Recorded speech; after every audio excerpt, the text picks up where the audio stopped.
Personnellement, j'ai été soutenu, j'ai été élu il y a 50 ans au Secours populaire français qui regroupe aujourd'hui, je me permets de le dire parce que c'est pas neutre, plus de 82 000 bénévoles. Essentiellement, il fonctionne avec des bénévoles. Il ne met pas en cause les salariés, les quelques salariés nécessaires. Mais c'est les bénévoles qui sont prioritaires. Non, c'est tout à fait important d'encourager, de développer l'engagement des uns et des autres, parce que tout être humain doit découvrir qu'ensemble, on fait beaucoup plus, beaucoup mieux, comme on l'a évoqué. L'américaine, il y avait deux américaines, une du sud, d'Amérique du Sud, et l'autre de Washington. Or, son mari était général. Elle avait peur de ce qui est en train de nous faire remettre en bas la guerre atomique. Elle s'est dit, ça sera modeste, mais il faut que l'ensemble des citoyens sachent retrouver, apprennent à travailler ensemble, à s'exprimer au nom d'un groupe et pas individuellement. C'est très très important. Découvrir qu'est-ce que c'est que de travailler dans une association, d'assumer une responsabilité, une co-responsabilité. Eh bien, la meilleure manière d'aider les personnes à rentrer dans la démocratie participative, justement, c'est de travailler avec une association. Alors,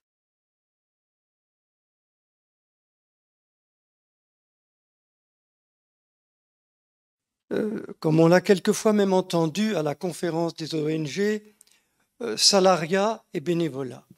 Je pense qu'il peut y avoir parfaitement, d'abord, coïncidence entre les deux et qu'il peut y avoir coopération. Je vais prendre un exemple de coïncidence. Actuellement, j'ai une petite association, c'est rien quoi.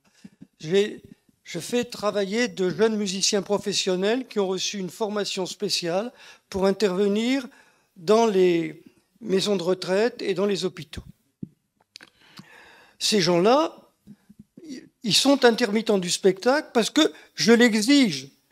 J'exige qu'ils soient précaires parce que je veux qu'ils gardent un pied dans le spectacle vivant, qu'ils n'aillent pas se prendre pour des soignants dans les maisons de retraite, mais qu'ils soient vraiment des artistes qui viennent se produire devant un public empêché. Eh bien, ces jeunes-là, pour moi, ils ont un engagement volontaire. Ils font quelque chose volontairement, ils s'engagent dans la société, parce que ceux qui sont volontaires, par exemple, j'en ai à Strasbourg en soins palliatifs, ben je vais autant vous dire que c'est quand même quelque chose de dur, de difficile, d'humainement usant. Hein. Ils tiennent en général 6 mois. Et après, ben, il faut les changer. Mais ils font autre chose après quand même, ils ne sont pas complètement perdus pour la France. De l'action volontaire des gens qui se sont sentis l'obligation de venir, une obligation interne, mais ça se construit, ça s'éduque, d'aller à la rencontre des autres, c'est ça, c'est de là que sont nés la plupart de nos travailleurs sociaux. Alors quand j'ai entendu un jour à la conférence des OING, ça doit être il y a 4 ans, quelqu'un qui a dit on ne veut plus des bénévoles qui nous prennent le travail des salariés, je dis que c'est une connerie. Et qu'il faut que nous dépassions ce genre de travail. On est complémentaires.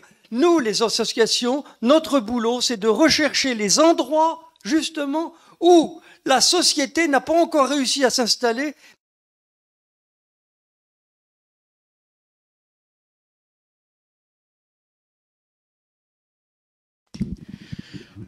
Pour moi, c'est le volontariat, je trouve que c'est un don de soi pour l'idée qu'on fait du monde, d'abord personnellement. Et après, avec l'histoire qu'on a eue dans notre vie. Et puis, le volontariat, si on le fait gratuit, pour moi, c'est jamais gratuit parce que à chaque fois qu'on donne, on reçoit, qu'on veuille ou qu'on ne veuille pas. C'est toujours dans deux sens.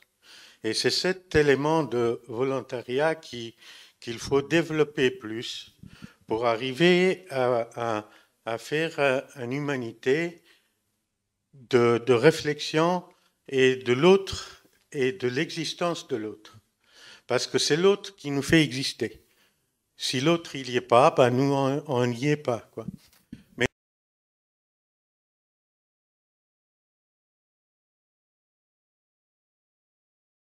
la notion de futur, elle existe parce qu'en fait, on donne la parole aux jeunes. Donc, probablement parce que, comme d'autres, j'ai gardé un certain goût pour l'âme d'enfant. Mais très concrètement, on travaille avec des enfants qui ont 5 ans, avec des universitaires qui ont 25 ans. Enfin, en gros, c'est l'écart qu'il y a des publics de l'école du futur dans différents pays du monde, 10 pays hors Europe et 6 langues. En fait, si on donne la capacité et l'autorisation qu'on n'a pas à donner, mais c'est comme ça qu'est fait notre modèle, en tout cas dans les pays dits développés, aux jeunes, eh ben, ils apprennent. Nous, on a des enfants qui ont 10 ans, qui donnent des ateliers d'informatique à leurs grands frères, à leurs parents, à des grands-parents, à des migrants. Voilà. Parce qu'ils ont un savoir-faire, parce qu'ils ont envie, parce qu'on leur a permis, et ce qui est la moindre des choses en fait, hein, ce qui n'est pas toujours le cas à l'école, pour différentes raisons, bonnes comme mauvaises.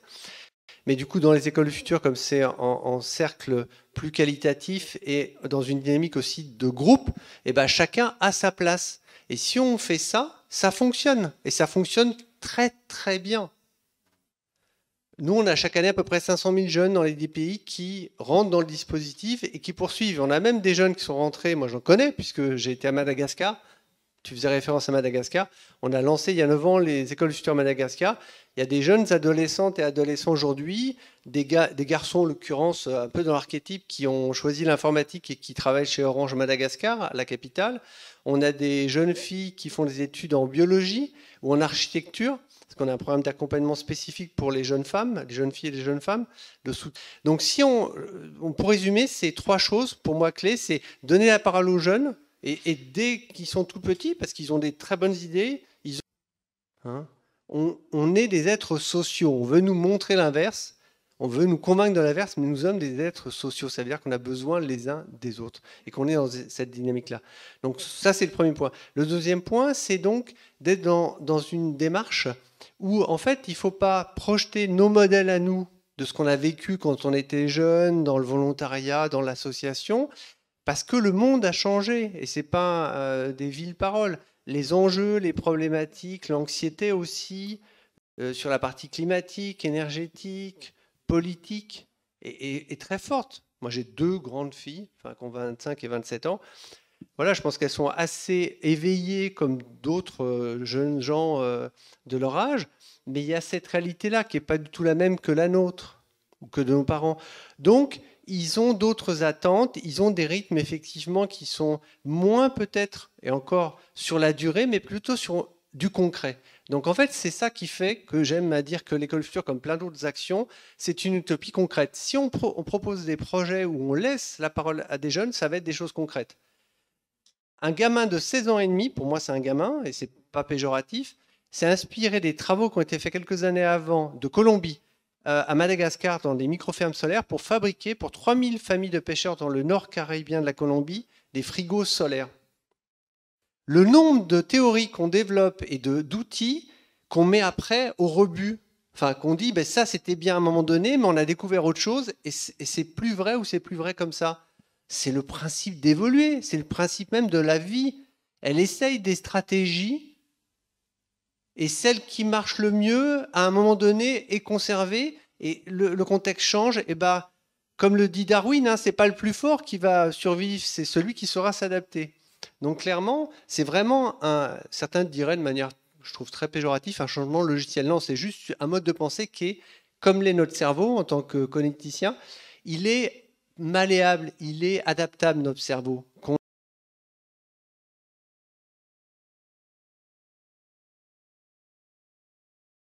So for me, there's no big question about volunteering or values. Without values, there's no volunteering, I think, especially when we're talking about volunteers. You have to stand for what you're doing, especially because you do it, like we said, most of the times without getting paid. And when you don't believe in what you're doing, you would not do it. So I'm a volunteer because I believe in the values of my association. I'm a volunteer because of belief of the value of doing things together. This is the most beautiful thing about volunteering, to be with other people, to share it with other people, these values, and to find the best community. The best communities I always found it by volunteering.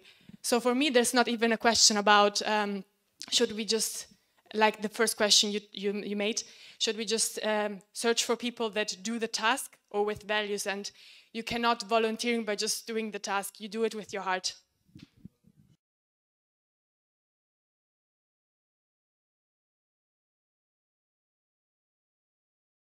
À propos de la communication, il est vrai que je l'ai vu changer depuis 40 ans. Et aujourd'hui, pratiquement, vous avez tous des iPhones et il n'y a pas de jeune qui n'ait pas un iPhone. Et l'information qu'ils ont sur leur iPhone est très importante parce qu'ils ne lisent pas forcément des journaux. Et donc à nous, volontaires, de savoir ce qu'il faut dire pour proposer, pas imposer, mais proposer à des jeunes d'avoir une action civile, enfin, dans la société civile.